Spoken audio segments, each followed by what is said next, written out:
Assalamualaikum warahmatullahi wabarakatuh. Perkenalkan, nama saya Syifa Akbar Damanik dengan NPM 2108260057. Di sini saya mempresentasikan mind map saya yang berjudul psoriasis dari blog Dermatologi and Venerologi. Pertama, bahas definisi. Psoriasis adalah penyakit peradangan kulit yang kronik dan residif, mempunyai dasar genetik dengan karakteristik gangguan pertumbuhan dan diferensiasi epidermis. Psoriasis dapat timbul pada semua usia, terutama 15-30 tahun. Sampai saat ini pengobatan hanya menghilangkan gejala sementara atau remisi, sehingga psoriasis sering disebut sebagai penyakit seumur hidup. Penyakit ini tidak membahayakan jiwa, walaupun dapat mempengaruhi atau mengganggu pekerjaan, kehidupan pribadi, dan juga kualitas hidup pasien. Yang kedua, epidemiologi. Psoriasis menyebar di seluruh dunia, tetapi prevalensi usia psoriasis bervariasi di setiap wilayahnya. Di Indonesia mencapai angka 0,92% dan terus mengalami peningkatan. Remisi dialami oleh 17-55% kasus. Yang ketiga, ada dia klasifikasi tipe psoriasis. Yang pertama, psoriasis tipe plak. Bentuk psoriasis yang paling banyak. Plak eritematosa berbatas tegas dengan squama. Warna keperakan adalah karakteristik tetapi tidak harus ada. Daerah yang terkena biasanya siku, lutut, kepala, celah intergluteal, palmar, dan juga plantar. Kadang-kadang genitalia juga terkena. Kedua, psoriasis tipe gutata. Onset mendadak dan biasanya terjadi setelah infeksi streptokokal pada saluran pernafasan atas. Bentuk seperti tetesan air, plak merah muda dengan squama. Biasanya ditemukan pada badan dan juga ekstremitas. Yang ketiga, psoriasis tipe pustulosa generalisata dan lokalisata. Secara khas ditandai oleh pustul steril yang mengenai sebagian besar area tubuh dan ekstremitas. Pustul dapat terletak di atas plak. Sering disertai dengan gejala sistemik misalnya demam dan juga malaise. Dapat terjadi di palmoplantar, akral, dan juga kuku. Yang keempat, ada psoriasis tipe inversa. Lesi terdapat di daerah lipatan dan juga aksila. Yang kelima, ada erythroderma psoriatica. Eritema yang luas dengan squama yang dapat mengenai sampai 100% luas permukaan tubuh. Fungsi perlindungan kulit hilang dan pasien rentan terhadap infeksi. Sering disertai dengan gejala sistemik yaitu demam dan juga malaise, dapat membahayakan kehidupan. Yang keenam, dia ada psoriasis tipe artritis. Biasanya menyerang banyak sendi terutama di distal interfalang, proximal falang, dan juga metakarpal. Yang ketujuh, itu dia ada psoriasis kuku. Baru masuk ke faktor pencetusnya. Psoriasis dianggap sebagai penyakit autoimun, namun antigen pemicunya hingga kini belum dapat diidentifikasi.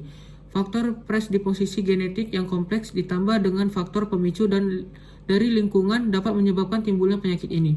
Faktor lingkungan yang dapat memicu psoriasis antara lain adalah infeksi viral dan bakterial seperti HIV dan faringitis streptokokal, trauma fisik atau respon Koppner, tingkat stres yang berlebihan, obesitas, terbakar karena sinar matahari, serta konsumsi obat-obatan seperti beta blocker, ACE inhibitor, lithium, dan juga hidroksikloroquine juga telah diasosiasikan dengan timbulnya psoriasis. Masuk yang kelima, cara menegakkan diagnosa. Dari anamnesis didapatkan pasien mengeluhkan timbul bercak merah pada satu bagian dan menyebar, disertai dengan rasa gatal dan timbul sisik pada kulit. Lesi berupa makula eritem berbatas tegas ditutupi oleh squama kasar berlapis. Berwarna putih bening seperti mika disertai fenomena tetesan lilin, tanda Auspitz dan Koppner fenomena. Untuk pemeriksaan penunjangnya pada psoriasis dapat dianjurkan pemeriksaan histopatologik dan kerokan KOH. Menurut kepustakaan, gambaran histopatologik psoriasis berupa parakeratosis sering dengan hiperkeratosis, akantosis, pempanjangan red ridge, pemanjangan papila dermis disertai mikroabses, munro di epidermis, dermis sembab dengan cabukan sel limfosit dan monosit. Pemeriksaan KOH bertujuan untuk mengetahui apakah terdapat infeksi jamur. Masuk yang keenam, tata laksana. Untuk tata laksana medikamentosanya itu, prinsip pasien tidak perlu dirawat kecuali untuk pasien psoriasis pustulosa atau erythroderma sebaiknya dirawat. Untuk mendapatkan suplementasi cairan atau elektrolit dan pengawasan pengobatan sistemik. Berikut langkah pengobatan psoriasis. Yang pertama itu dia ada pengobatan topikal atau obat luar untuk psoriasis ringan, luas kelainan kulit kurang dari 3%. Yang kedua ada dia fototerapi atau fotokemoterapi untuk mengobati psoriasis sedang sampai berat. Selain itu juga dapat mengobati psoriasis yang tidak berhasil dengan pengobatan topikal. Ada dia langkah ketiga, pengobatan sistemik atau obat makan atau obat suntik, khusus untuk psoriasis sedang sampai parah atau lebih dari 10% permukaan tubuh, atau psoriatic arthritis berat disertai dengan cacat tubuh. Juga dipakai untuk psoriatic erythroderma atau psoriasis pustulosa. Yang pertama, ada dia terapi topikal. Ini emollient, misalnya urea, petrolatum, parafin cair, minyak mineral, gliserin, asam glikolat, dan lainnya. Baru ada dia kortikosteroid. Ini dia di kepala, sediaannya lotion, spray, solusio, dan juga gel. Yang di wajah potensinya rendah, kemudian lipatan tubuh potensinya rendah, bentuk krim atau gel. Kalau yang di palmar sama plantar, steroid potensi sangat poten, hanya sedikit efektif. Kalau keratolitik itu contohnya ada dia asam salisilat. Kemudian kalau retinoid topikal itu dia ada analog vitamin D, contohnya calcipotriol. Kombinasi kortikosteroid dan analog vitamin D itu sediaan kombinasi calcipotriol dan betamethasone dipropionat. Yang kedua ada dia fototerapi atau fotokemoterapi. Ada dia ultraviolet B atau UVB, broadband atau BB, kemudian ultraviolet A atau UVA. Baru terapi sistemik konvensional itu methotrexate. Ini dosisnya diberikan sebagai dosis oral 2,5-5 mg selang waktu 12 jam. Kontraindikasi absolutnya itu hamil, menyusui, alkoholisme, hepar, diabetes mellitus. Baru kalau yang retinoid ini dosisnya ini 10-50 mg per hari untuk mengurangi efek samping. Kontraindikasinya ini perempuan reproduksi, gangguan fungsi hati dan ginjal. Baru mofetil, mycophenolate atau turunannya. Ini dosisnya ini 500-750 mg 2 kali per hari, cukup efektif untuk pengobatan psoriasis. Untuk kontraindikasinya pasien dengan infeksi berat dan juga keganasan. Baru dia ada sulfasalazin.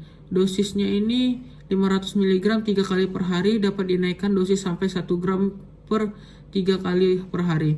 Cukup efektif untuk psoriasis berat. Kontraindikasinya ada dia hipersensitif terhadap sulfasalazin. Untuk agen biologiknya itu agen biologik untuk psoriasis yang akan telah tersedia di Indonesia itu ada etanercept, adalimumab, sama iflisimab. Untuk kontraindikasi umum penggunaan agen bioetik itu yang pertama itu ada kehamilan sama laktasi. Kemudian masuk ke 7, komplikasi. Ada dia gangguan kardiovaskular, limfoma sama malignum. Kemudian untuk edukasi sama prognosisnya itu, untuk edukasinya menghindari faktor pencetus, identifikasi penyakit penyerta, konsultasi, edukasi pasien untuk menjaga kesehatan dan kebersihan, menghindari menggaruk pada plak tersebut untuk menghindari munculnya ekskoriasi dan luka parah. Untuk prognosisnya tergantung jenis psoriasis dan respon terhadap terapi. Pada dasarnya psoriasis merupakan penyakit seumur hidup dan remes.